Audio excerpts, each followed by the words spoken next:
ہم نے قرآن کو سمجھنے کے لیے آسان کر دیا، تو کوئی ہے جو سوچے سمجھے۔ صوت القرآن، قرآن کی آواز۔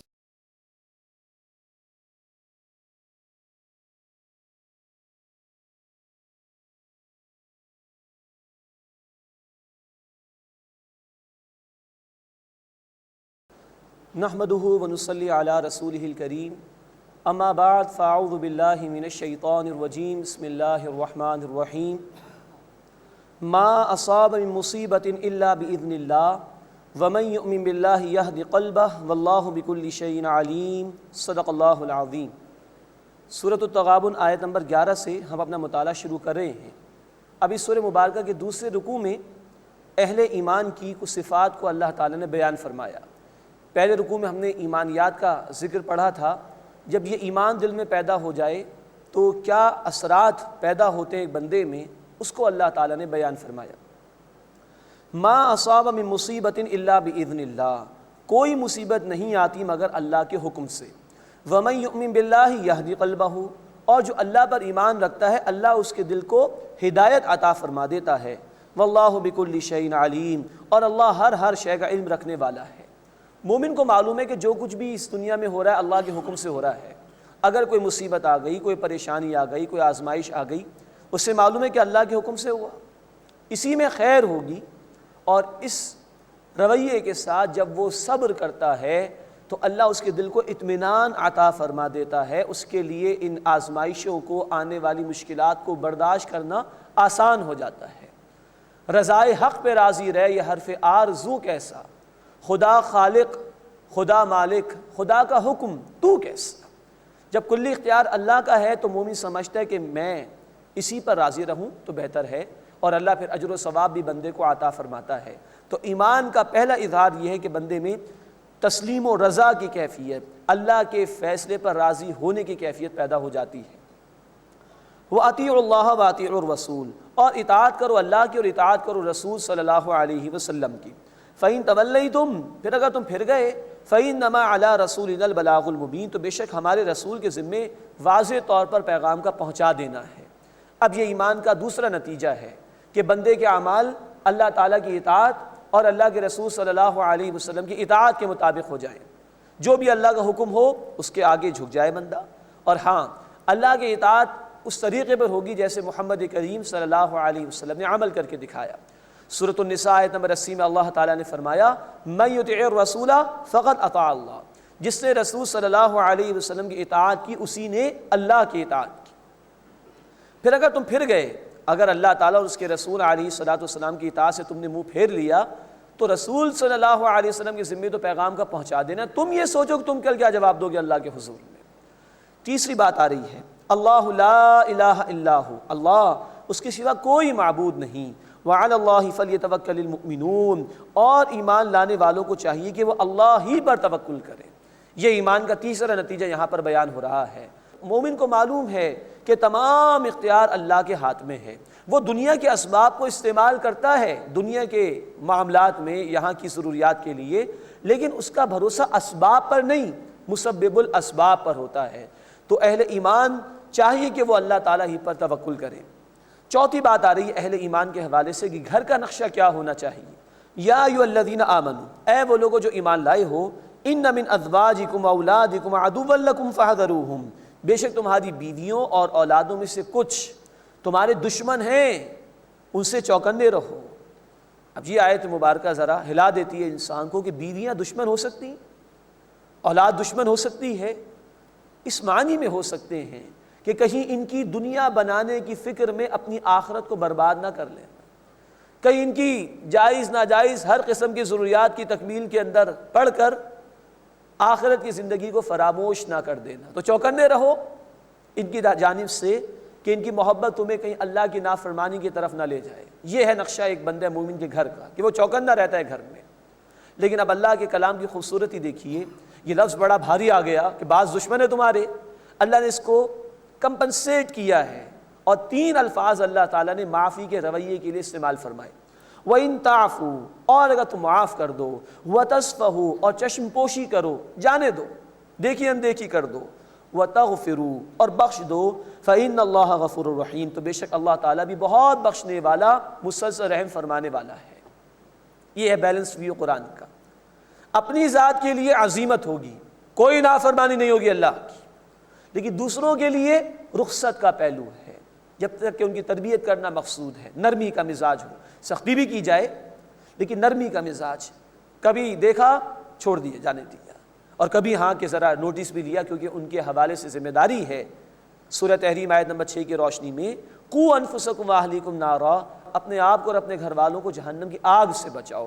تو بشارت کا پہلو بھی رہے، نرمی کا معاملہ بھی ہو اور سختی بھی کی جائے، اس کے امتزاج کے ساتھ گھر والوں کی تربیت کرنی ہے۔ تو اگر تم معاف کر دو اور چشم پوشی کرو اور بخش دو فَإِنَّ اللَّهَ غَفُورٌ رَحِيمٌ تو بے شک اللہ تعالیٰ بھی بہت بخشنے والا مسلسل رحم فرمانے والا ہے۔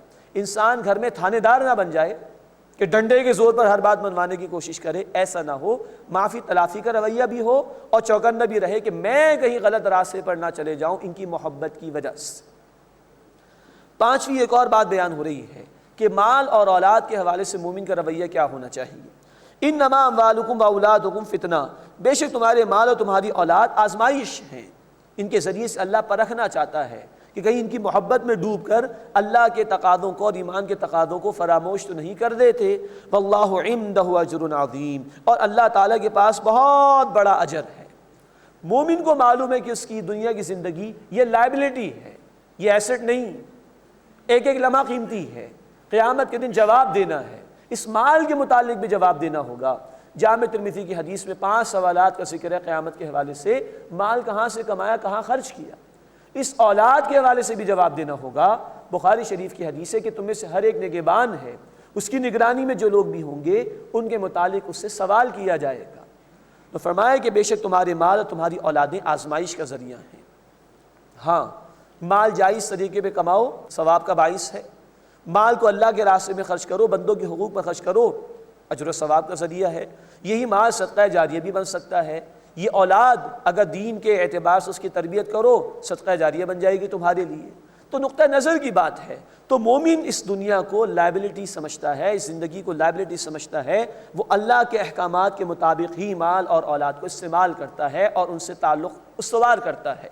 یہ 5 باتیں بیان ہوئیں، اللہ کے سامنے جھک جانے کے روش، اللہ تعالیٰ اور اس کے رسول صلی اللہ علیہ وسلم کی اطاعت کے روش، اللہ ہی پر توکل، گھر میں رہتے ہوئے چوکنے رہنا کہ گھر والوں کی محبت میں ڈوب کر نافرمانی نہ کرنے لگو، اور مال اور اولاد کو آزمائش سمجھو، اس کے ذریعے سے اللہ امتحان لینا چاہتا ہے ہمارا۔ یہ 5 ثمرات ہیں جو اللہ تعالیٰ نے ایمان کے نتیجے میں پیدا ہوتے ہیں بیان فرمائے۔ اللہ تعالیٰ ہمیں ان تقاضوں پر عمل کرنے کی توفیق عطا فرمائے۔ اب بڑے پرزور انداز میں ایمان قبول کرنے اور اس کے تقاضوں پر عمل کرنے کی دعوت دی جا رہی ہے۔ فاتقوا اللہ ما استطعتم بس اللہ کا تقوی اختیار کرو جتنا تمہارے اندر استطاعت ہے، اس کی نافرمانی سے بچو۔ قرآن حکیم میں سورہ آل عمران میں آیت نمبر 102 ہے، اللہ تعالیٰ نے فرمایا وہاں پر اتقوا اللہ حق تقاتہ، اللہ کا تقوی اختیار کرو، اس کی نافرمانی سے بچو جیسا کہ اس کی نافرمانی سے بچنے کا حق ہے۔ اب یہ بہت بھاری مطالبہ تھا، صحابہ کرام اس پر پریشان ہو گئے تھے، تو یہ آیت اللہ تعالیٰ نے نازل فرمائی فاتقوا اللہ ما استطعتم، اللہ کا تقوی اختیار کرو، اس کی نافرمانی سے بچو جتنی تمہاری استطاعت ہے، وہ آئیڈیل ہے، حق تقاتی، جتنا کہ حق ہے اتنا ڈرو، اللہ کی نافرمانی سے بچو، اور یہ پریکٹیکل ہے، جتنی تمہاری استطاعت ہے اتنا تو کرو۔ لیکن یہ بھی یاد رکھنا چاہیے کہ جس طرح دنیا کے بہت سے معاملات میں ہم محنت کرتے ہیں، کوشش کرتے ہیں، تو ہماری صلاحیت بڑھ جاتی ہے اور ہم دنیا میں خوب سے خوب تر کی تلاش میں رہتے ہیں۔ دین کے معاملے میں اس سے بڑھ کر یہ ہونا چاہیے کہ ہم خوب سے خوب تر کی تلاش میں رہیں۔ جب بندہ نیکی کی طرف آئے گا، تقوی کی طرف آئے گا، محنت کرے گا، تو اللہ اور اس کو استطاعت عطا فرمائیں گے۔ اللہ تعالیٰ فرماتے ہیں سورہ العنکبوت آیت نمبر 69 میں وَالَّذِينَ جَاهَدُوا فِينَا لَنَهْدِيَنَّهُمْ سُبُلَنَا، جو لوگ ہمارے راستے میں محنت کرتے ہیں ہم اپنے راستوں کو ان کے لیے کھول دیتے ہیں۔ عام آدمی کبھی کبھار کوشش کرتا ہے کہ وہ مطمئن ہو کر بیٹھ جائے کہ میں 5 نمازوں سے زیادہ پڑھ ہی نہیں سکتا، میں تو کچھ اور نیکی کا کام کر ہی نہیں سکتا۔ جیسے دنیا میں ہم خوب سے خوب تر کی تلاش، ایک بچہ جو پرائمری ایجوکیشن میں اس کو معلوم نہیں وہ کہاں تک جائے گا، لیکن وہ محنت کرتا ہے، میٹریکولیشن بھی کر لیتا ہے، اس کے بعد انٹر کامرس بھی کرتا ہے، انٹر سائنس بھی کرتا ہے، پھر وہ PhD لیول تک بھی چلا جاتا ہے۔ لیکن جب وہ ایک بچہ تھا اس کو خود نہیں معلوم تھا، وہ خود بھی محنت کر رہا تھا، آگے بڑھ گیا وہ، اس کے ماں باپ کو بھی اس کا پوٹینشیل پتہ نہیں تھا، محنت کر رہے تھے، وہ بچہ آگے بڑھ گیا۔ اس سے زیادہ میں دین کے معاملے میں محنت کرنی چاہیے، تو یہ استطاعت بڑھے گی انشاءاللہ تعالی۔ فاتقوا اللہ ما استطعتم، اللہ کا تقوی اختیار کرو جتنی تمہاری استطاعت ہے، واسمعوا واطیعوا، اور سنو اور اطاعت کرو۔ ہمارا دین زندگی کے تمام امور میں ڈسپلن سکھاتا ہے، جہاں جہاں ذمہ دار افراد ہوں ان کی بات مانی جائے گی شریعت کے معاملات کے اندر رہتے ہوئے، اور اس کی انتہا یہ ہے کہ اس پوری امت کا ایک خلیفہ ہو اور اس کے ہاتھ پر بیعت ہو پوری امت کی، اور امت اس کے احکامات کو مانے، سنے اور اطاعت کرے۔ یہ آئیڈیل ترین شے ہے، اور اگر ایسا نہیں تو خلافت کا نظام قائم کرنا امت کی ذمہ داری ہے۔ پھر ایسی جماعت ہونی چاہیے کہ جو خلافت کے نظام کو قائم کرنے کی جد و جہد کرے، اور اس کے لیے قرآن، سنت، احادیث، خلفائے راشدین کے عمل اور پوری امت کے عمل سے جو طریقہ ملتا ہے وہ بیعت سمع و طاعت کا ہے۔ کوئی امیر ہو جس کے ہاتھ پر بیعت کی جائے، اس کی بات سنی اور مانی جائے، جیسے کہ اللہ کے رسول صلی اللہ علیہ وسلم نے ہمیں حکم دیا جامع ترمذی کی حدیث میں، انی آمرکم بخمس، میں تمہیں 5 باتوں کا حکم دیتا ہوں، اللہ امرنی بہن، اللہ نے مجھے اس کا حکم دیا۔ کتنی تاکید ہے، بالجماعت، جماعت اختیار کرو، اکیلے اکیلے زندگی بسر نہ کرو، والسمع، اور سنو، والطاعت، اور اطاعت کرو۔ کوئی امیر ہوگا اس کی بات سنی جائے گی، مانی جائے گی۔ والہجرۃ والجہاد فی سبیل اللہ، اور اللہ کے راستے میں ہجرت اور جہاد فی سبیل اللہ کا میں تمہیں حکم دیتا ہوں۔ تو جماعتی زندگی پسندیدہ ہے ہمارے دین میں۔ اگر اجتماعیت میں ہم جڑے ہوئے نہیں ہیں تو پھر اس حکم پر جیسا کہ عمل ہونا چاہیے ویسا عمل نہیں ہو سکے گا۔ واسمعوا واطیعوا، اور سنو اور اطاعت کرو، وانفقوا خیرا لانفسکم، اور خرچ کرو یہی تمہارے حق میں بہتر ہے۔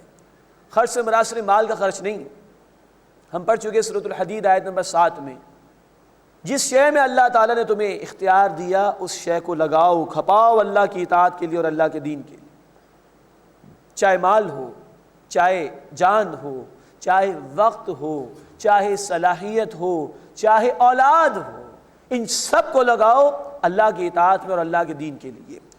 وَمَن يُوقَ شُحَّ نَفْسِهِ، اور جو جی کی لالچ سے بچا لیا گیا، فَأُولَٰئِكَ هُمُ الْمُفْلِحُونَ، بس یہی لوگ ہیں جو فلاح یعنی اصل کامیابی حاصل کرنے والے ہیں۔ شح کا لفظ بڑا جامع لفظ ہے، اس میں تمام باطنی برائیاں، کینہ، بغض، حسد، کسی دوسرے کے متعلق کوئی جلن دل میں رکھنا، اسی طرح بخل، یہ تمام باتیں اس کے اندر شامل ہیں۔ بخاری شریف کی حدیث ہے، آپ صلی اللہ علیہ وسلم نے فرمایا کہ شح سے بچو، اسی نے پچھلے لوگوں کو ہلاک کیا، ایک دوسرے کے خون بہانے پر اور ایک دوسرے کی حرمتیں پامال کرنے پر اسی شح کی بیماری نے لوگوں کو آمادہ کیا، اس سے بچو۔ وَمَن يُوقَ شُحَّ نَفْسِهِ، اور جو جی کی لالچ سے بچا لیا گیا، شح کی بیماری سے بچا لیا گیا، فَأُولَٰئِكَ هُمُ الْمُفْلِحُونَ، بس یہی لوگ ہیں جو فلاح پانے والے ہیں۔ اللہ ہمیں ان لوگوں میں شامل فرمائے جو اللہ کا تقوی میں اختیار کریں، جو اجتماعیت میں جڑ کر سنیں اور اطاعت کریں، اور جو اللہ کے راستے میں مال خرچ کریں، اور جو شح کی بیماری سے بچنے والے ہوں۔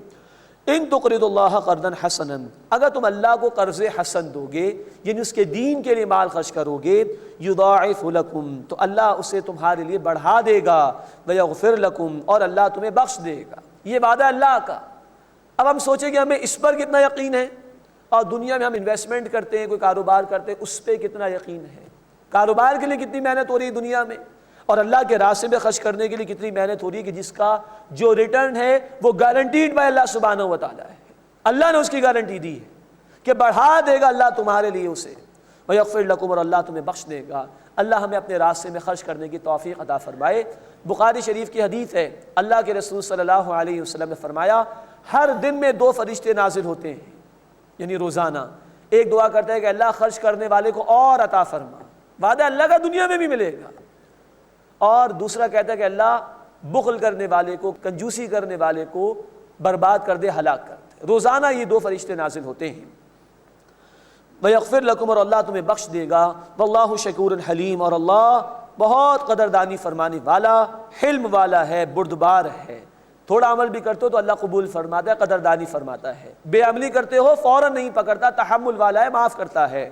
عالم الغیب والشہادہ، غیب اور ظاہر کا جاننے والا ہے۔ یہ بات بھی قرآن میں بار بار آئی ہے کہ اللہ غیب اور ظاہر کا جاننے والا ہے۔ غیب ہمارے اعتبار سے غیب ہے، جس کو ہم نہیں دیکھ سکتے، جو ہماری نگاہوں کے سامنے نہیں۔ اللہ کے اعتبار سے ہر شے اس کے ظاہر ہی ظاہر میں ہے، غیب دراصل ہمارے اعتبار سے۔ عالم الغیب والشہادہ، وہ اللہ غیب و ظاہر کا جاننے والا ہے، العزیز الحکیم، زبردست ہے، حکمت والا ہے۔ بسم اللہ الرحمن الرحیم۔ یا ایھا النبی اذا طلقتم النساء فطلقوہن لعدتہن واحصوا العدہ۔ اب سورہ الطلاق کا آغاز ہو رہا ہے۔ اب دو صورتیں آ رہی ہیں، سورہ الطلاق اور اس کے بعد سورہ التحریم۔ خاندانی اور گھریلو زندگی کے حوالے سے اہم ہدایات اللہ تعالیٰ نے عطا فرمائیں۔ گھروں میں ایک انتہائی معاملہ ہو جاتا ہے ناچاقی کا، جس کے نتیجے میں طلاق واقع ہو جاتی ہے، اس کا ذکر ہے سورہ الطلاق میں۔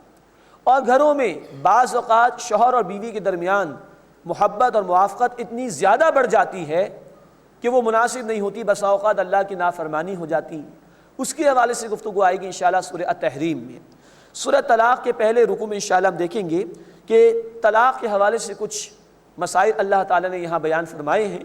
کچھ مسائل ہم پہلے پڑھ چکے ہیں سورۃ البقرہ میں، اور ایک مسئلہ ہم نے پڑھا تھا سورۃ الاحزاب میں، اس کی وضاحت آگے چل کر آئے گی۔ چند اور مسائل طلاق کے حوالے سے جو اس رکوع میں بیان ہوئے، اور تقویٰ کے ثمرات کو بھی اللہ تعالیٰ نے اس رکوع میں بڑی عمدگی کے ساتھ بیان فرمایا ہے۔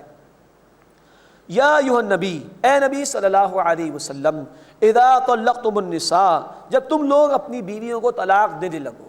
خطاب شروع ہو رہا ہے رسول اکرم صلی اللہ علیہ وسلم سے، لیکن ہدایت دی جا رہی ہے دراصل امت کو۔ اذا طلقتم النساء، جب تم لوگ عورتوں کو طلاق دو، فطلقوہن لعدتہن، تو انہیں ان کی عدت کے وقت طلاق دو، واحصوا العدہ، اور عدت کا شمار رکھو۔ مراد یہ ہے کہ جو طریقہ ہمیں بتایا گیا اس طریقے کے مطابق طلاق دینے کی تلقین کی گئی۔ طلاق ہمارے دین میں کوئی پسندیدہ شے نہیں ہے، حلال چیزوں میں سب سے زیادہ ناپسندیدہ ترین شے ہے۔ ہاں اگر معاملہ کبھی پوائنٹ آف نو ریٹرن تک آ گیا ہو، گاڑی نہیں چل سکتی زندگی کی، تو جائز ہے۔ پھر اللہ تعالیٰ نے یہ بات ارشاد فرمائی ہے سورۃ البقرہ میں، اللہ دونوں کے لیے کوئی راستہ پیدا کر دے گا۔ تو یہاں بتایا گیا کہ ان کو ان کی عدت کے موقع پر طلاق دو۔ اس کی تفصیل ہے بخاری شریف میں۔ اللہ کے رسول صلی اللہ علیہ وسلم نے فرمایا کہ اگر کسی شخص کو اپنی بیوی کو طلاق دینی ہو تو پاکیزگی کے ایام میں بغیر تعلق قائم کیے ایک طلاق دینی چاہیے، تاکہ اس کے بعد رجوع کا موقع بھی رہے، سوچنے کا موقع بھی رہے۔ یہ طریقہ ہے جو شریعت نے بتایا۔ اب جو لوگ اس کے خلاف عمل کرتے ہیں وہ خود اپنے لیے مصیبت پیدا کرتے ہیں اور اللہ کے دین کی خلاف ورزی بھی کرتے ہیں۔ وَأَحْصُوا الْعِدَّةَ، اور عدت کا شمار رکھو، اس لیے کہ یہ عدت جب مکمل ہو جائے اور عورت کا کہیں اور نکاح ہو، جو بھی معاملات ہوں، تو اگر کوئی بچہ ہے تو اس کی وضاحت ہو جائے کہ وہ کس کی اولاد ہے۔ اسی کے ذریعے پھر رحمی رشتے طے ہوتے ہیں، نکاح کے مسائل طے ہوتے ہیں، وراثت کے مسائل طے ہوتے ہیں۔ تو عدت کا شمار بہت اہم اور ضروری ہے۔ وَأَحْصُوا الْعِدَّةَ، اور عدت کا شمار رکھو۔ وَاتَّقُوا اللَّهَ رَبَّكُمْ، اور اللہ کا تقوی اختیار کرو، اس کی نافرمانی سے بچو جو تمہارا رب ہے۔ لا تخرجوہن من بیوتہن ولا یخرجن، تم انہیں ان کے گھروں سے نہ نکالو اور نہ وہ خود نکلیں۔ یعنی عدت جو طلاق کی ہے ایک عورت کو اپنے شوہر کے گھر پر ہی گزارنی ہوگی، الا ان یاتین بفاحشۃ مبینہ، مگر یہ کہ وہ کھلی بے حیائی کا ارتکاب کریں۔ کوئی بدکاری کا معاملہ ہو گیا، کوئی انتہائی برا جرم ہو گیا، یہ تو وہ صورت ہے کہ عورت کو نکالا جا سکتا ہے۔ ادروائز جس عورت کو طلاق دی گئی ہے وہ اپنے شوہر کے گھر میں ہی طلاق کے بعد عدت مکمل کرے گی، اور اس دوران اس کے تمام اخراجات بھی شوہر ہی کی ذمہ داری ہیں۔ یہ تعلیمات ہیں ہمارے دین کی۔ لوگ عمل نہیں کرتے، وہ جرم کرتے ہیں، گناہ کرتے ہیں۔ یہ کوئی پسندیدہ معاملہ نہیں ہے طلاق کا، لیکن دین اتنا خوبصورت ہے کہ اس کے لیے بھی یہ ہدایات دین نے عطا فرمائی۔ وَتِلْكَ حُدُودُ اللَّهِ، اور یہ اللہ کی حدود ہیں۔ وَمَن يَتَعَدَّ حُدُودَ اللَّهِ فَقَدْ ظَلَمَ نَفْسَهُ، جو اللہ کی حدود سے تجاوز کرے گا تو یقیناً اس نے اپنی جان پر ظلم کیا، یہ ظلم ہے۔ لا تدری لعل اللہ یحدث بعد ذلك امرا، تمہیں خبر نہیں کہ شاید اللہ تعالیٰ اس کے بعد رجوع کی کوئی صورت پیدا فرما دے۔ یعنی اگر میکسیمم 2 کی حد تک طلاق ایک شخص نے دی ہے، جو طریقہ شریعت نے بتایا کہ ایک طلاق دی جائے حالت طہر میں تعلق قائم کیے بغیر، تو سوچنے کا موقع ہوگا۔ تو 2 طلاق کی حد تک رجوع کا موقع باقی رہتا ہے۔ ہاں 3 طلاقیں دے دی تو معاملہ بالکل ختم ہو جائے گا۔ لا تدری لعل اللہ یحدث بعد ذلك امرا، تمہیں خبر نہیں کہ شاید اللہ اس کے بعد رجوع کی کوئی صورت پیدا فرما دے۔ فَإِذَا بَلَغْنَ أَجَلَهُنَّ فَأَمْسِكُوهُنَّ بِمَعْرُوفٍ أَوْ فَارِقُوهُنَّ بِمَعْرُوفٍ، پھر جب وہ اپنی میعاد کو پہنچ جائیں یعنی عدت مکمل ہو جائے تو انہیں اچھے طریقے سے روک لو یا عمدگی کے ساتھ انہیں رخصت کر دو۔ یعنی عدت مکمل ہو گئی، عدت کے دوران بھی شوہر چاہے تو رجوع کر سکتا ہے 2 طلاق کی حد تک، اس طلاق کو طلاق رجعی کہا جاتا ہے۔ عدت مکمل ہو گئی، شوہر نے رجوع نہیں کیا تو 2 طلاق کی حد تک وہ رجوع کر سکتا ہے، لیکن اب نکاح کرنا ہوگا، اس کو طلاق بائن کہا جاتا ہے۔ تو 2 طلاق کی حد تک عدت کے اندر رجوع کر لیا، ٹھیک ہے، عدت مکمل ہو گئی، نیا نکاح کر کے رجوع کیا جا سکتا ہے۔ 3 طلاقیں ہو گئیں تو کوئی صورت نہیں ہے رجوع کی۔ پھر وہ حلالہ، اس کا ذکر تفصیل سے سورۃ البقرہ میں آگے اس کے احکامات ہیں، جو کہ شریعت کے احکامات کے مطابق ہو، پلان طریقے سے حلالہ نہ ہو جیسے کہ آج کل ہمارے معاشرے میں عام ہو گئے، یہ حرام ہے۔ تو یہ فرمایا کہ جب عدت مکمل ہو جائے تو عمدگی کے ساتھ روکو، اگر تعلق قائم کرنا چاہتے ہو، زندگی گزارنے کا ارادہ ہے تو واپس لے لو ان کو، اور اگر نہیں تو اچھی طرح ان کو فارغ کر دو، رخصت کر دو عمدگی کے ساتھ، ان کو تنگ کرنے کے لیے روکو مت۔ وَأَشْهِدُوا ذَوَيْ عَدْلٍ مِّنْكُمْ، اور اپنے میں سے 2 معتبر گواہ بنا لو۔ یہ ایک اخلاقی تعلیم ہے شریعت کی، کوئی فرض کے درجے میں نہیں ہے کہ جب طلاق کا معاملہ ہو تو بہتر ہے کہ 2 گواہ بنا لیے جائیں، یہ مستحب ہے، پسندیدہ ہے، کوئی نہ کرے تو کوئی حرج کی بات نہیں ہے، لیکن پسندیدہ ہے کہ ایسا کر لیا جائے۔ وَأَشْهِدُوا ذَوَيْ عَدْلٍ مِّنْكُمْ، اور اپنے میں سے 2 معتبر گواہ بنا لو۔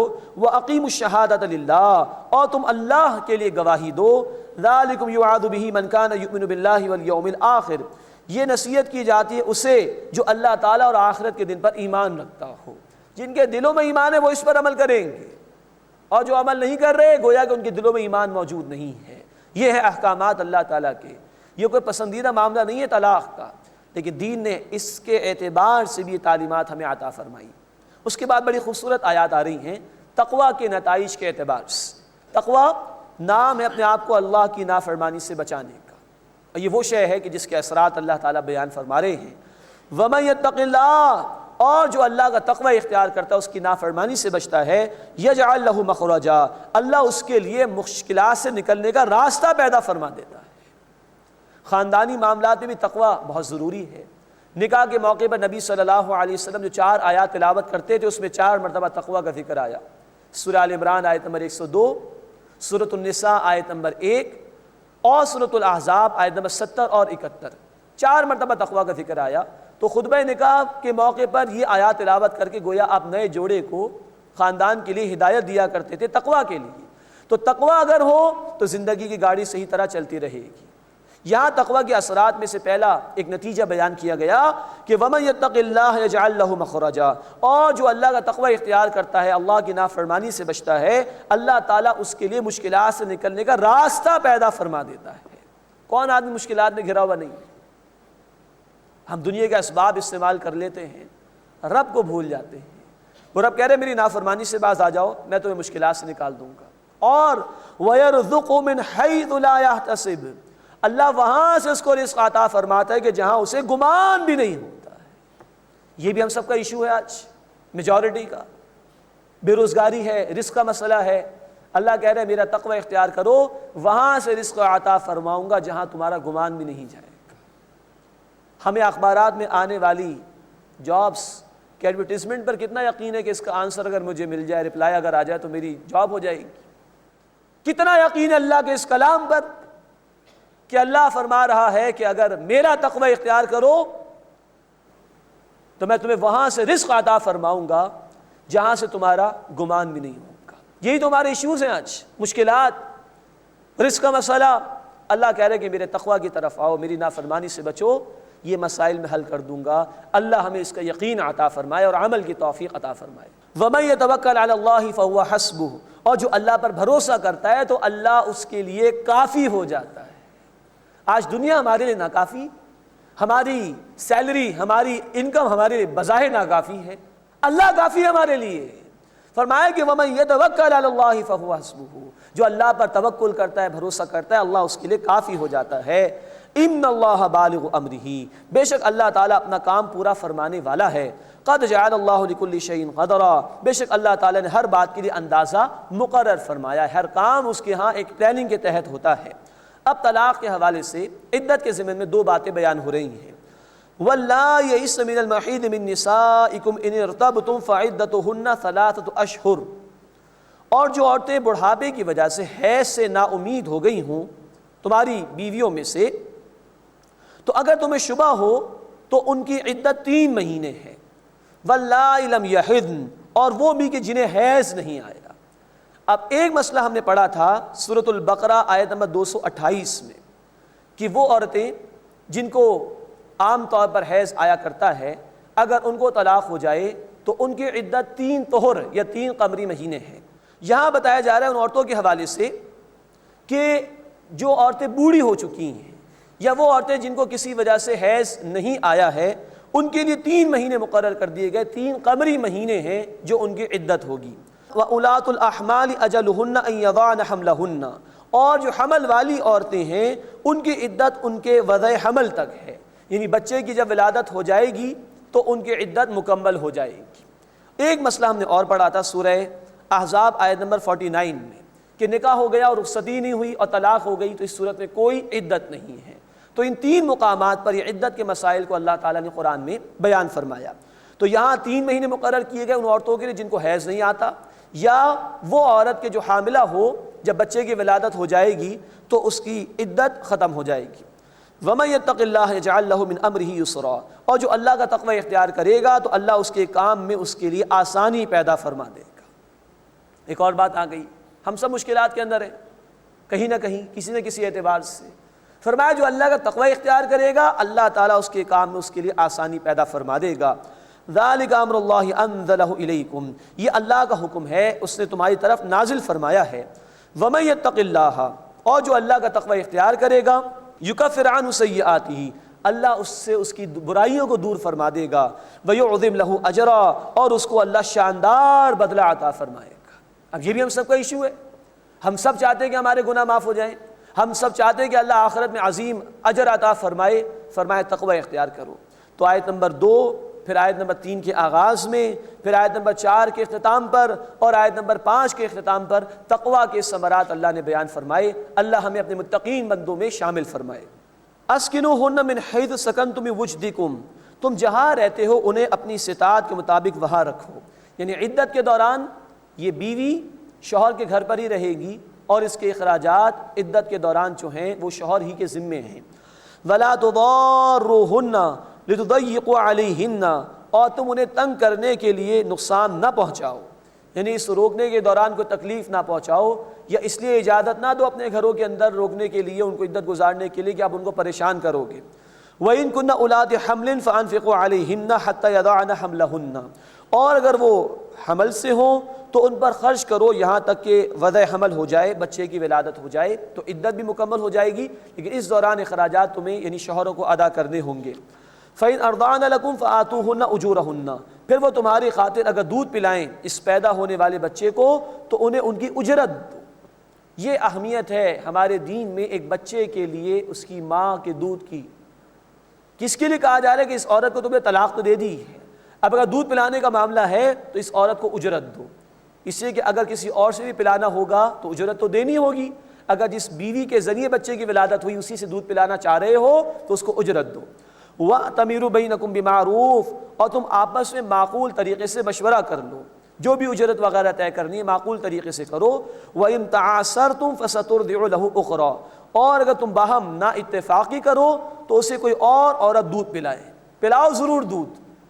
یہ اشارہ ہے اس بات کی طرف کہ بچے کے لیے انسانی غذا یعنی ایک عورت کا دودھ ہی سب سے زیادہ اہم ترین غذا ہے۔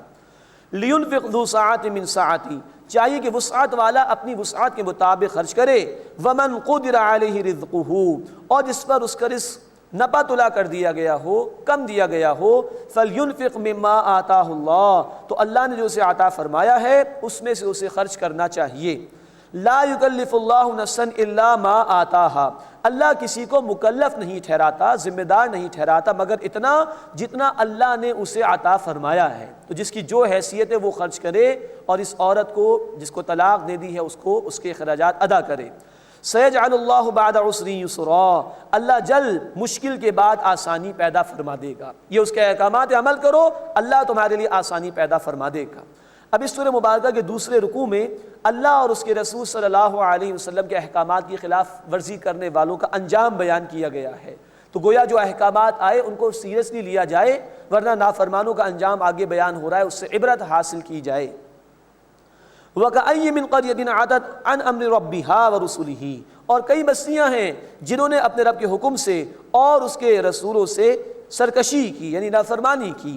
فَحَاسَبْنَا حِسَابًا شَدِيدًا، بس ہم نے سختی سے ان کا حساب لیا۔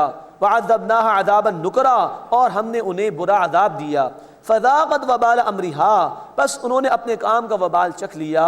وَكَانَ عَاقِبَةُ أَمْرِهَا خُسْرًا، اور ان کے کام کا آخری انجام خسارہ ہی رہا۔ اعد اللہ لہم عذابا شدیدا، اللہ نے ان کے لیے سخت عذاب تیار کیا ہے۔ فاتقوا اللہ، بس اللہ کا تقوی اختیار کرو۔ یا اولی الالباب، اے عقل والو، الذین آمنوا، وہ کہ جو ایمان لائے، اس سے عبرت حاصل کرو اور اللہ کا تقوی اختیار کرو اور اللہ کے احکامات پر عمل کرو۔ قد انزل اللہ الیکم ذکرا، یقیناً اللہ نے تمہاری طرف ذکر نازل کر دیا، واضح نشانی اللہ کی طرف سے آ گئی۔ رسولا یتلو علیکم آیات اللہ مبینات، رسول صلی اللہ علیہ وسلم جو تم پر اللہ کی روشن آیات تلاوت فرماتے ہیں۔ لیخرج الذین آمنوا وعملوا الصالحات من الظلمات الی النور، تاکہ جو لوگ ایمان لائے اور جنہوں نے نیک اعمال کیے وہ رسول صلی اللہ علیہ وسلم انہیں تاریکیوں سے نور یعنی روشنی کی طرف لے جائیں۔ یہاں قرآن نے کہا کہ اللہ نے ذکر نازل کیا، یہ واضح نشانی قرآن جمع رسول صلی اللہ علیہ وسلم، اللہ کے رسول تم پر تلاوت کرتے ہیں روشن آیات کی۔ دین کا نظام بھی مکمل ہوتا ہے قرآن جمع سنت رسول صلی اللہ علیہ وسلم سے۔ اللہ نے جو واضح نشانی عطا فرمائی وہ قرآن جمع رسول ہے، جس کا ذکر اس مقام پر آیا ہے۔ وَمَن يُؤْمِن بِاللَّهِ وَيَعْمَلْ صَالِحًا، اور جو اللہ پر ایمان لائے اور نیک عمل کرے، يُدْخِلُ جنات، اللہ اسے باغات میں داخل فرمائے گا، تجری من تحتها الانہار، اس کے نیچے نہریں جاری ہیں، خالدین فیہا ابدا، وہ ان میں ہمیشہ ہمیشہ رہیں گے۔ قد احسن اللہ لہ رزقا، بے شک اللہ نے ان کے لیے عمدہ رزق تیار کیا ہے۔ اللہم انا نسألک الجنہ، اے اللہ ہم تجھ سے جنت کا سوال کرتے ہیں۔ اللہ الذی خلق سبع سماوات ومن الارض مثلہن، اللہ ہے جس نے 7 آسمان پیدا فرمائے اور زمین میں سے بھی انہی کی طرح۔ یہ پورے قرآن میں واحد مقام ہے جہاں یہ اشارہ ہے اور محسوس ہوتا ہے کہ جس طرح 7 آسمان ہیں اسی طرح 7 زمینیں بھی ہیں۔ 7 آسمانوں کی اصل حقیقت بھی اللہ ہی کے علم میں ہے، متشابہات میں سے۔ 7 زمینوں کا معاملہ بھی اللہ ہی کے علم میں ہے، یہ بھی متشابہات میں سے ہے۔ ایک رائے یہ ہے کہ جیسے آسمان در آسمان اوپر تلے آسمان ہیں، ایسے ہی زمینیں بھی اوپر تلے ہیں۔ بخاری شریف کی ایک حدیث میں ذکر ہے کہ جو کسی کا مال، کسی کی زمین غصب کرے گا اس کو 7 زمینوں میں دھسا دیا جائے گا۔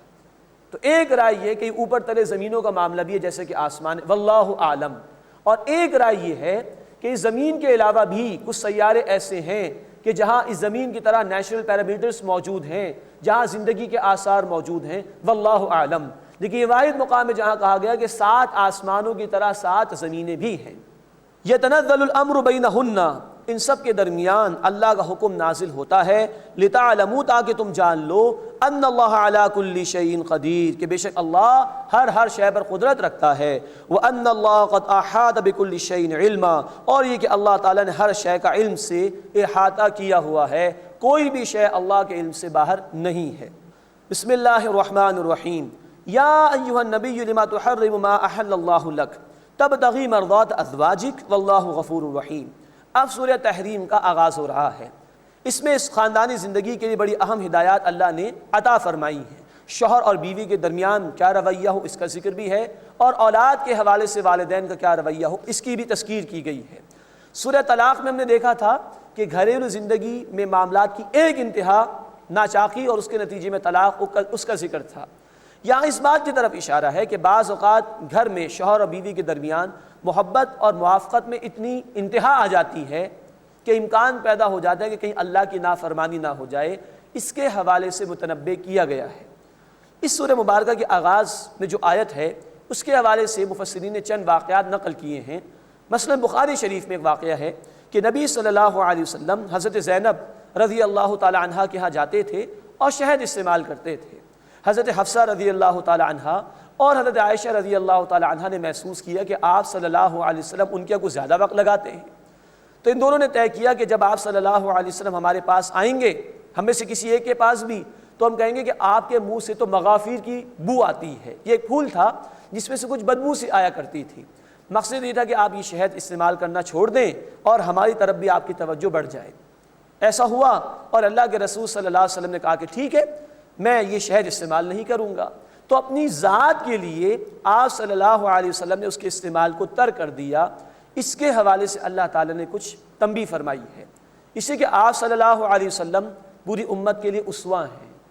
آپ نے تو ایک حلال شے کو اپنی ذات کے لیے روک لیا تھا، کہیں امت اس کو حرام نہ سمجھ لے آپ کی محبت میں، اور یہ بھی واضح کر دیا گیا کہ حلال حرام کا کلی اختیار اللہ کے ہاتھ میں۔ تو اے نبی صلی اللہ علیہ وسلم آپ ایسا نہ کیجئے، کہیں امت اس شہد کو حرام نہ سمجھ لے یا امت کسی حرام شے کو حلال کرنے کی طرف نہ چلی جائے، کوئی اس طرح کا معاملہ نہ ہو جائے۔ اس سے ہمیں دراصل متنبہ کیا گیا۔ اللہ کے رسول کا معاملہ اتنا تھا کہ ایک حلال چیز کو ترک کیا، امت کو یہ بتایا جا رہا ہے کہ اس پر اللہ نے ان کو توجہ دلا دی، تم حرام چیزوں کو حلال نہ کر لینا۔ کئی شوہر اور بیوی کی باہمی محبت اتنی آگے نہ چلی جائے کہ اللہ کی نافرمانی ہو جائے، حرام چیزوں کو تم حلال کر لو، اللہ کی نافرمانی کر لو۔ تو امت کو یہ رہنمائی اس واقعے اور ان آیات کے ذریعے سے عطا کی گئی۔ یا ایھا النبی، اے نبی صلی اللہ علیہ وسلم، لما تحرم ما احل اللہ لک، کیوں اس شے کو آپ حرام کرتے ہیں جو اللہ نے آپ کے لیے حلال قرار دی ہے۔ تبتغی مرضات ازواجک، کیا آپ اپنی ازواج مطہرات کی خوشنودی چاہتے ہیں؟ واللہ غفور الرحیم، اور اللہ تعالیٰ بہت بخشنے والا، مسلسل رحم فرمانے والا ہے۔ قد فرض اللہ لکم تحلۃ ایمانکم، اب تمام اہل ایمان سے خطاب ہو رہا ہے۔ یقیناً اللہ نے تمہارے لیے قسموں کا کفارہ مقرر کیا ہے، یعنی ایسی کوئی قسم کسی نے کھا لی ہو تو قسم توڑنی ہوگی، جس کا کفارہ بیان ہوا ہے سورہ المائدہ آیت نمبر 89 میں، کہ 10 مسکینوں کو کھانا کھلانا یا ان کو کپڑا پہنانا یا ایک غلام کو آزاد کرنا، اور یہ ممکن نہ ہو تو 3 دن کے روزے رکھنا۔ قد فرض اللہ لکم تحلۃ ایمانکم، یقیناً اللہ نے تمہارے لیے تمہاری قسموں کا کفارہ مقرر کیا۔ واللہ مولاکم، اور اللہ تمہارا مولا ہے، تمہارا کارساز ہے۔ وہو العلیم الحکیم، اور اللہ خوب علم رکھنے والا، حکمت والا ہے۔ وَإِذْ أَسَرَّ النَّبِيُّ إِلَىٰ بَعْضِ أَزْوَاجِهِ حَدِيثًا، اور یاد کرو جب نبی صلی اللہ علیہ وسلم نے اپنی ایک زوجہ سے ایک راز کی بات کہی۔ قرآن حکیم میں اس کی تفصیل نہیں، بخاری شریف کی حدیث کے مطابق مفسرین نے تفصیل بیان کی ہے کہ اللہ کے رسول صلی اللہ علیہ وسلم نے حضرت حفصہ رضی اللہ تعالیٰ عنہ کے سامنے بات کہی تھی کہ اچھا میں آئندہ اس طرح کا شہد استعمال نہیں کروں گا، اور کہا تھا کسی کو بتانا مت۔ انہوں نے حضرت عائشہ کو بتا دیا رضی اللہ تعالیٰ عنہ۔ اب یہ دیکھیے، یہ بھی ایک گھر تھا، یہ معاملات ہوئے وہاں پر بھی، انسانوں سے اس طرح کی باتیں ہو سکتی ہیں۔ حضرت عائشہ کو بتا دیا حضرت حفصہ رضی اللہ تعالیٰ عنہ نے، اللہ تعالیٰ نے نبی صلی اللہ علیہ وسلم کو بتا دیا، غیب کے ذریعے سے، وحی کے ذریعے سے، اس کا ذکر آ رہا ہے۔ وَإِذْ أَسَرَّ النَّبِيُّ إِلَىٰ بَعْضِ أَزْوَاجِهِ حَدِيثًا، اور یاد کرو جب نبی صلی اللہ علیہ وسلم نے اپنی ایک زوجہ سے ایک راز کی بات کہی۔ فَلَمَّا نَبَّأَتْ بِهِ، بس جب انہوں نے اسے دوسری خاتون کو بتا دیا، وَأَظْهَرَهُ اللَّهُ عَلَيْهِ، اور اللہ نے نبی صلی اللہ علیہ وسلم پر ظاہر فرما دیا۔ حضرت حفصہ نے کہہ دیا عائشہ رضی اللہ تعالیٰ عنہ کو، اور اللہ تعالیٰ نے اس راز کے فاش ہو جانے کا ذکر کر دیا نبی صلی اللہ علیہ وسلم سے۔ عرف بعدہ، تو اللہ کے رسول صلی اللہ علیہ وسلم نے ان کو کچھ تو خبر دی، وَأَعْرَضَ عَنْ بَعْضٍ، اور کچھ سے اعراض کیا۔ اتنا بتا دیا حضرت حفصہ رضی اللہ تعالیٰ عنہ کو کہ تم نے میرا راز بتا دیا ہے کسی کو، باقی سرزنش نہیں کی، یہ آپ کے عمدہ اخلاق کا ذکر ہے۔ فَلَمَّا نَبَّأَهَا بِهِ، بس جب ان کو آپ صلی اللہ علیہ وسلم نے یہ بات بتائی حضرت حفصہ کو، قالت مَنْ أَنبَأَكَ هَذَا، تو انہوں نے پوچھا کہ آپ کو یہ بات کس نے بتائی؟ ان کو شبہ ہوا کہ حضرت عائشہ نے تو یہ راز فاش نہیں کر دیا کہ میں نے یہ راز کی بات ان کو بتا دی، تو آپ کو کس نے بتایا؟ قال نبأنی العلیم الخبیر، اللہ کے رسول صلی اللہ علیہ وسلم نے فرمایا کہ مجھے میرے رب نے بتایا ہے جو علم والا ہے، خوب خبر رکھنے والا ہے۔ یہ آیت بھی اتھارٹی آف سنہ، حدیث کی اہمیت کے لیے، اس کے بیان کے لیے بہت اہم آیت ہے۔ اللہ تعالیٰ کہہ رہے ہیں کہ اللہ نے بتایا ہے نبی صلی اللہ علیہ وسلم کو کہ راز فاش ہو گیا ہے۔ ایک زوجہ محترمہ نے دوسری زوجہ محترمہ کو بتا دیا ہے۔ پورے قرآن میں کہیں نہیں ہے الفاظ کہ اللہ نے کہا کہ اے نبی ایسا ایسا ہوا ہے، لیکن اللہ کہہ رہے کہ اللہ نے ظاہر کیا تھا، وَأَظْهَرَهُ اللَّهُ عَلَيْهِ، اللہ نے نبی صلی اللہ علیہ وسلم پر ظاہر کر دیا۔ معلوم ہوا کہ قرآن کے علاوہ بھی رسول اکرم صلی اللہ علیہ وسلم پر وحی نازل ہوتی تھی۔ اب وہ جو دو ازواج مطہرات تھیں ان کے حوالے سے ذکر آ رہا ہے، ان تتوبا الی اللہ فقد صغت قلوبکما، اگر تم دونوں توبہ کرو اللہ کے سامنے تو یقیناً تمہارے دل تو مائل ہو چکے ہیں، کوئی برا ارادہ دلوں میں یقیناً نہیں تھا، تم نبی کے ازواج مطہرات ہو تو اب توبہ تم کرنا چاہ رہی ہو تو تمہارے دل مائل ہو چکے ہیں۔ قرآن کے الفاظ بھی بتا رہے ہیں کہ دو ازواج مطہرات کا واقعہ تھا، جیسے کہ تفصیل بخاری شریف میں آئی ہے۔ وَإِن تَظَاهَرَ عَلَيْهِ، اور اگر تم نے نبی علیہ الصلوۃ والسلام کے مقابلے میں کوئی ایک دوسرے کی مدد کرنا چاہی، کوئی پلاننگ کرنا چاہی، فَإِنَّ اللَّهَ هُوَ مَوْلَاهُ وَجِبْرِيلُ وَصَالِحُ الْمُؤْمِنِينَ، تو بے شک اللہ دوست ہے، مددگار ہے نبی صلی اللہ علیہ وسلم کا، اور جبریل امین اور نیک مومن اہل ایمان وہ بھی ان کے مددگار ہیں، والملائکۃ بعد ذلک ظہیر، اور فرشتے بھی ان کے علاوہ مددگار ہیں۔ یہ تنبیہ بھی کچھ ہو گئے ازواج مطہرات کو۔ عسیٰ ربہ ان طلقکن، اگر وہ تمہیں طلاق دے دیں تو قریب ہے کہ نبی صلی اللہ علیہ وسلم کا رب ان کے لیے ان یبدلہ ازواجا، کہ ان کا رب ان کے لیے بدل دے بیویاں، خیرا منکن، جو بہتر ہوں گی تم سے۔ اب ان بیویوں کی صفات بیان ہو رہی، مسلمات مؤمنات قانتات تائبات سائحات طیبات وابکارا، اطاعت کرنے والی، ایمان لانے والی، فرما بردار کرنے والی، توبہ کرنے والی، عبادت کرنے والی، اور روزہ رکھنے والی، بیوہ اور قواری۔ یہ صفات بیان ہوئی ہیں ازواج مطہرات کے حوالے سے، اس معنی میں کہ نبی صلی اللہ علیہ وسلم نے کسی زوجہ محترمہ کو طلاق ہی نہیں دی کبھی، تو گویا یہ تمام صفات ان ازواج مطہرات میں موجود تھیں۔ عبادت گزار اور روزہ رکھنے والی، یہ تمام صفات بھی، ان میں کچھ خواتین بیوہ بھی تھیں جن سے اللہ کے رسول صلی اللہ علیہ وسلم نے نکاح کیا، جیسے حضرت سودا رضی اللہ تعالیٰ عنہ، اور قواریوں میں حضرت عائشہ بھی تھی رضی اللہ تعالیٰ عنہ۔ تو گویا انہی الفاظ میں یہ کچھ تنبیہ کی گئی کہ اللہ بدل دے گا تمہاری جگہ اور بیویوں سے، انہی الفاظ میں التفات ہے، اور ازواج مطہرات کا مقام بیان کر دیا گیا کہ یہ صفات تم سب میں موجود ہیں، اس سے کہ اللہ کے رسول صلی اللہ علیہ وسلم نے کسی زوجہ محترمہ کو طلاق کبھی بھی نہیں دی۔ اب یہ گھر کا ایک ڈائمنشن بیان ہوا شوہر اور بیوی کے حوالے سے کہ وہ چوکنے رہیں، محبت اتنی زیادہ نہ ہو جائے کہ شریعت کے احکامات میں دخل اندازی ہو جائے اور اللہ کی نافرمانی نہ ہو جائے۔ اب بیان کیا جا رہا ہے خاندان کا ایک اور ڈائمنشن، یعنی اولاد کے حوالے سے گفتگو آ رہی ہے۔ یا ایھا الذین آمنوا، اے وہ لوگوں جو ایمان لائے ہو، قوا انفسکم واہلیکم نارا، اپنے آپ کو اور اپنے گھر والوں کو آگ سے بچاؤ۔ وقودھا الناس، جس کا ایندھن آدمی ہیں، والحجارہ، اور پتھر ہیں، بت بھی جلائے جائیں گے، اور پتھروں سے پھر حاصل ہونے والی آگ اس کی شدت بھی زیادہ ہوتی ہے۔ علیہا ملائکۃ غلاظ شداد، اس پر تند خو سخت مزاج قسم کے فرشتے ہیں، لا یعصون اللہ ما امرہم، اللہ جو انہیں حکم دیتا ہے وہ اس کی خلاف ورزی نہیں کرتے، ویفعلون ما یؤمرون، اور وہی کچھ کرتے جس کا انہیں حکم دیا جاتا ہے۔ اب یہ خطاب ہے ہر بندہ مومن سے، اپنے آپ کو بچاؤ اور اپنے گھر والوں کو بچاؤ جہنم کی آگ سے۔ ایک شوہر کی ذمہ داری میں اس کی بیوی بھی شامل ہے، اس کی اولاد بھی شامل ہے، پھر والدین میں سے بیوی بھی دیکھے کہ اولاد کی تربیت کس رخ پر ہو رہی ہے۔ ان کو آگ سے بچانے کا حکم دیا جا رہا ہے۔ ان کی دنیاوی ضروریات سے بڑھ کر ان کی آخرت کی فکر کرنا یہ زیادہ ضروری ہے، ورنہ کل یہ اولاد کھڑی ہو جائے گی، یہ بیوی بھی کھڑی ہو جائے گی کہ اللہ ہمارے باپ نے، اے اللہ میرے شوہر نے دنیا کی سہولیات تو خوب لا کے دی، مجھے دین نہیں سکھایا۔ اللہ کے رسول صلی اللہ علیہ وسلم کی حدیث ہے بخاری شریف میں، تم میں سے ہر ایک نگہبان ہے، اور جو لوگ اس کی نگہبانی میں ہوں گے ان کے متعلق اس سے سوال کیا جائے گا۔ انسان کو سوچنا چاہیے، کیا وہ اپنی بیوی یا اپنی اولاد کا ہاتھ کبھی آگ میں جلتا ہوا دیکھ سکتا ہے؟ کیا کچھ نہیں کر لیں گے ہم اگر ایسا ہو جائے ان کو بچانے کے لیے؟ اور انسان دیکھ رہا ہو کہ وہ نافرمانیاں کر رہے ہوں اللہ کی، دین کے احکامات کو پامال کر رہے ہوں، اور وہ چل رہے ہو آخرت میں جہنم کی طرف، اور کوئی شخص یہ برداشت کر لے تو اس نے اپنے گھر والوں کے ساتھ کوئی حسن سلوک نہیں کیا۔ بچاؤ اپنے آپ کو اور اپنے گھر والوں کو جہنم کی آگ سے۔ ذاتی طور پر نیک ہو جانا کافی نہیں، ہمیں اپنے گھر والوں کی بھی فکر کرنی ہے، ورنہ ایسا نہ ہو کہ کل یہ ہمارے خلاف شکایت لے کر اللہ کے دربار میں کھڑے ہو جائیں۔ اللہ ہمیں خود بھی نیک بننے اور اپنے گھر والوں کو بھی نیک بنانے کی توفیق عطا فرمائے۔ اللہ ہمیں خود بدی سے بچنے اور اپنے گھر والوں کو بھی بچانے کی توفیق عطا فرمائے۔ انہیں دین کا صحیح علم پہنچانا، دین کے تقاضوں سے ان کو واقف کرانا، یہ سب ہماری ذمہ داریاں ہیں۔ اللہ ہمیں اس کی توفیق عطا فرمائے۔ مزید اس جہنم کی سختی بیان فرمائی۔ وہاں فرشتے ایسے ہیں جو بڑے سخت مزاج ہیں، تندخو ہیں، ان کو مقرر اسی کام کے لیے کیا گیا کہ وہ اہل جہنم کو عذاب میں ہی مبتلا کریں۔ معاذ اللہ، معاذ اللہ، اللہم اجرنا من النار، اے اللہ ہمیں آگ کے عذاب سے محفوظ فرما۔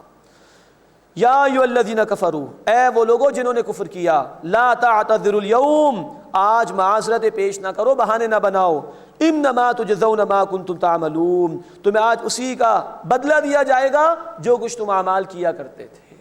ایک تو ہے کافر جو جائیں گے جہنم میں، ایک اسلوب قرآن کا یہ ہے کہ دین نے کوئی حکم دیا، اللہ نے کتاب میں کوئی حکم دیا، اور اس کے بعد اگر کفر کا لفظ آئے تو مراد یہ ہے کہ اس حکم پر عمل نہ کرنا۔ جیسے سورہ آل عمران آیت نمبر 97 میں کہا گیا کہ لوگوں کے ذمے یہ لازم ہے کہ اللہ کے گھر کا حج کریں جو بھی استطاعت رکھتا ہو، یہ فرضیت ہے۔ ومن کفر، اور جس نے کفر کیا، فإن اللہ غنی عن العالمین، تو اللہ تمام جہان والوں سے بے نیاز۔ جو جان بوجھ کر استطاعت کے باوجود حج نہیں کرتے وہ گویا کفر کر رہے ہیں، عملی اعتبار سے کفر کر رہے ہیں۔ یہاں وہ لوگ جو اپنے آپ کو اور اپنے گھر والوں کو جہنم سے بچانے کی فکر و کوشش نہیں کر رہے، وہ عملی اعتبار سے کفر کر رہے ہیں۔ اللہ ہمیں اس سے محفوظ فرمائے، اللہ ہمیں خود بھی دین پر عمل کی توفیق عطا فرمائے اور ہمیں اپنے گھر والوں کو بھی دین کے راستے کی طرف لانے کی توفیق عطا فرمائے۔ آمین یا رب العالمین۔ وآخر دعوانا ان الحمد للہ رب العالمین۔